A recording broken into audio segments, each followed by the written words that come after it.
It is going to be dangerously hot today. Temperatures are even going to be higher than they were yesterday. Temperatures are set to soar to 37 or 38 degrees Celsius in some parts of Germany. He's just trying to cool down, man. He's too hot. He's too hot. He's ice cold, you literally. Europe is sweltering. Well, this summer has been marked by wildfires, droughts, and record-breaking temperatures. We'll be forever. I can't get along without you.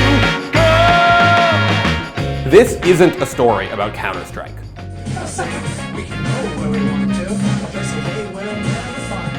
This isn't a story about a championship team overcoming the odds to win it all. Sliding in your girl's DMs like...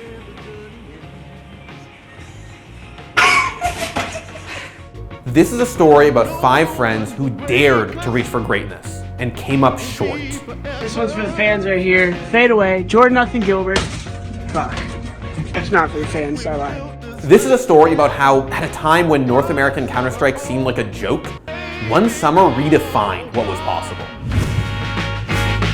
That keeps me holding on because our love is strong. Cloud9 had a tumultuous 2014, which ended with an early exit from DreamHack Winter.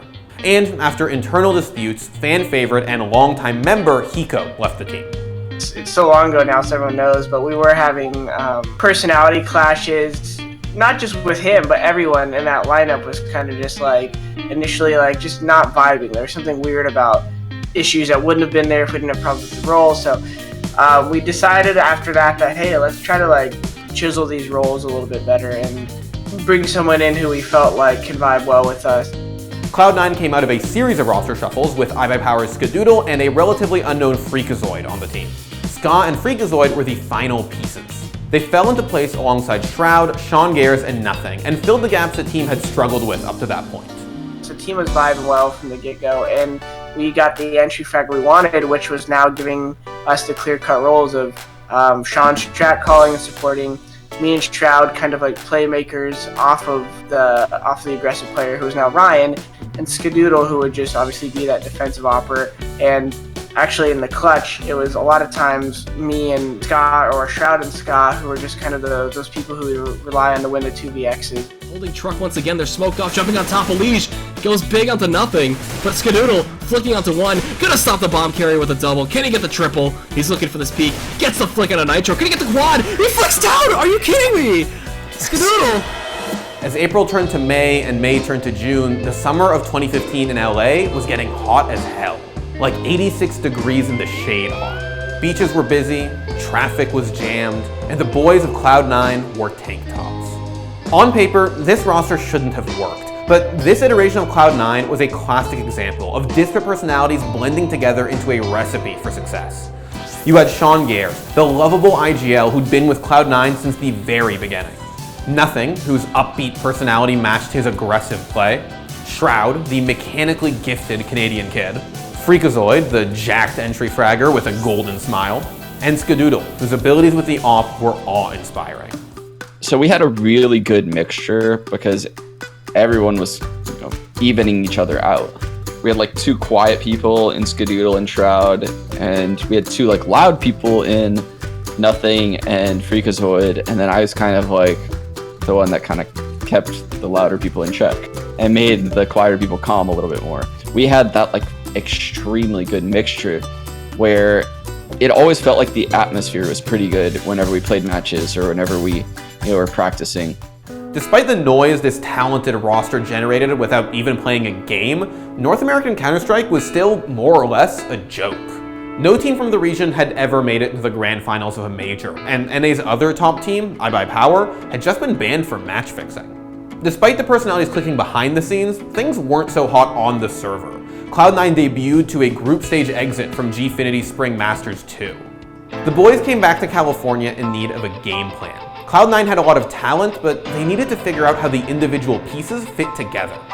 We started practicing a lot, and basically like we went on this insane online run. I think we played like 60 matches in something like 30 days. It was incredible, the amount of matches we played. And our record in the 60 matches, we won like 90% of them. And yeah, you could say like North America wasn't great at the time, but it was also a ridiculous run. We were the clear-cut #1 team in North America. Around the same time that the boys of Summer were coming together as a team, CSGO was exploding in popularity. It was the perfect storm.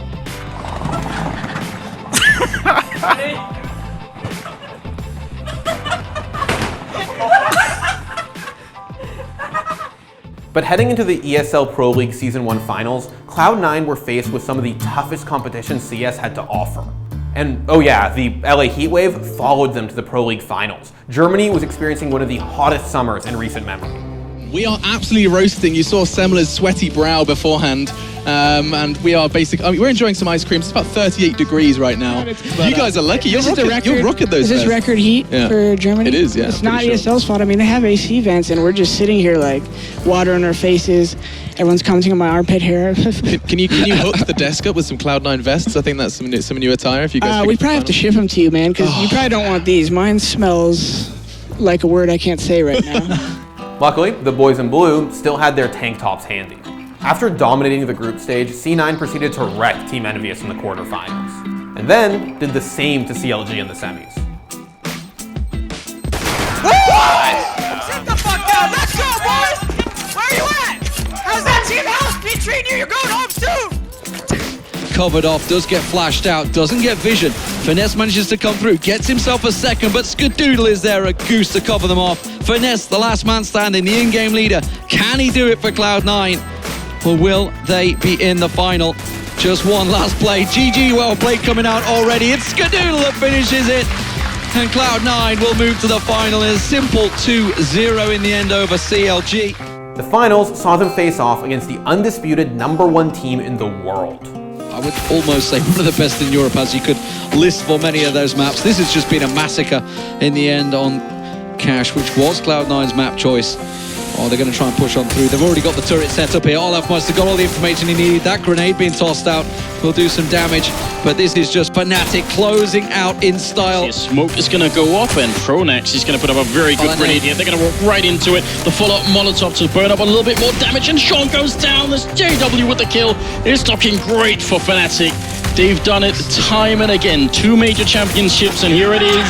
They are your victors here at ESL ESCA Pro League Season 1. That loss against Fnatic kind of stunk because it felt like we should have won. Like, we had so much momentum, you know, we had all of the crowd. It felt like we had everyone behind us, you know, like even though we were in Europe, it felt like people loved us for some reason, even though we hadn't really shown anything yet. We were just such an underdog story at that event. When we lost to them, yeah, it definitely stung a little bit, you know, like, but Fnatic at the time was so dominant. So to play them that close was definitely like something that we were really happy about at the time, I remember. Cloud9 went home with their heads held high and looked to continue their hot streak in yet another heatwave, this time at ESWC Montreal. After this heat in Cologne from last week, like, this is a breeze, right? It's just heaven. All of a sudden, it's like, it's only 25 degrees. Despite long delays caused by overheated servers, they cruised through the tournament and booked yet another trip to the finals, where they fell to a surging Na'Vi. Well, we'll see. They are pushing up, and he just goes for it, aggressively sprays down 2, and that's huge. Well played, Sean. Sees they're going to be able to take him down, but then Flamey returns with a double of its own. It's a 2v2, and Flamey gets a triple kill, and now it's all on Shroud here. 17 seconds, and he goes for the fight. He goes down, and Na'Vi are going to win it 16-14, and you can tell the impact on Cloud9 there. Oh, wow. Battered but not broken, Cloud9 boarded a plane to Spain 6 days later for the Face It Stage 2 finals. For the third time that summer, Cloud9 destroyed the group stage before beating Fnatic 2-0 and setting up a showdown in the finals against Team Solo Mid. These could play very heavily into this retake. Exactly right, because there it is. Nothing gets forced out into the open. Great use of Incendiary so far by TSM, but a good shot there by Shroud to take Dupree off of the high, off of Heaven, and then Zipnik's falling as well. Shroud Huge round from the man in question, the man on your screen right there. But now roasting alive Skadoodle. He's running out of HP, but he gets the 1-for-1 trade anyway. And now they line up, but it's not going to be good enough. And TSM go crashing onto the A site. They eliminate the defense, and it's down to Shongairs. 1v4. Can't see TSM making the mistake. The Vice does not miss, and TSM will pick up the first map. Oh my god, what a game. Cloud9 were faced with their third chance to win a tournament in 3 months. It's all about keeping their cool at this point. There it is. Nothing trying to spring the trap. He's not going to get it done. Shroud, now the last man alive. He will get collapsed on by the remaining players for TSM. And now life gets pretty difficult for him. He's got the 5-7, but he bungles the smoke, and well, they don't need to give this to him. There's one peek by Cajun, but now the crossfire will be established here by TSM, Device, and Dupree. The last two alive, and it will be Dupree to pick up the last kill. TSM not to be denied. 3 times they made the finals, and 3 times they failed. Cloud9 ended the summer as perennial runners-up, and the winds of change were blowing. We were in a very hard spot, right? Because we had that tournament, and then we had to go home for like a little bit after a 6-week run in Europe, or like pretty much, I guess, Europe to Montreal, back to Europe. And then we had like a few weeks, if I remember correctly, to prepare for the major. But we boot camped in Cologne for like a week or 2. So like everyone was just so drained at this point. At the time, if you were a top-tier team in Counter-Strike, this crazy schedule was considered the norm. Burnout was and still is real, and no matter how tight-knit you are as friends and teammates, eventually, something's gotta give. And eventually, something did. And Shroud and Freakazoid, the last 2 alive here. Shroud trying to get something done here, but the smoke blocking them off in Upper Dark. This is burning valuable time. They don't have a kit on Cloud9. They have to hit the shots of their lifetimes, but it's not going to happen. Mike Leda takes out one. Freakazoid there to take out Dennis, but it is not meant to be. 16-13, and Team Kingwin will be moving on into the playoffs. They have now become a legendary team. Cloud9 denied. Cloud9 bombed out of ESL 1 Cologne, tying for 9th and ending their final streak. We always felt like we didn't quite get where we want to. Like, even when we've talked about it to this day from that summer, like, we just were like, each final we were like some aspect away from like feeling in control of it. We had more potential than we showed, even with all those like second places. And our team had a pretty special group of guys that, while we were live, didn't get too defeated. Like, we definitely were upset when we lost rounds, but we were definitely excited to play together, and unfortunately towards the end we did lose a little bit of that excitement. I think that was part of why our performances started getting flatter, but overall we definitely, even now some days we talk about it like, dang, we had a lot more potential. We didn't fully manifest. As summer turned to fall and the weather began to cool, Cloud9 continued to wither. First, Shongairs stepped down as IGL and eventually left the team in November. Shroud retired to pursue a career in streaming, Freakazoid left for Echo Fox, and Nothing took over as IGL for a while, but eventually, even he left.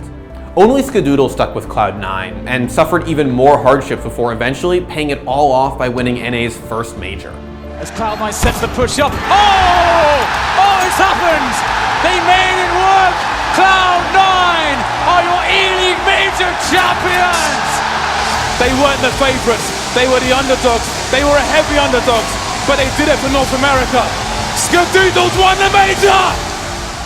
If the Boston Major was the pinnacle of Cloud9's presence in CSGO, these 5 friends laid the groundwork years earlier.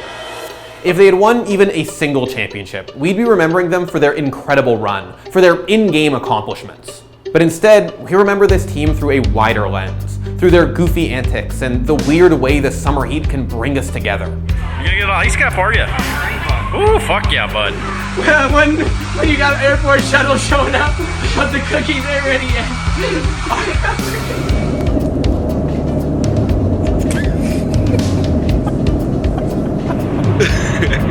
Jordan just swallowed the Skittle.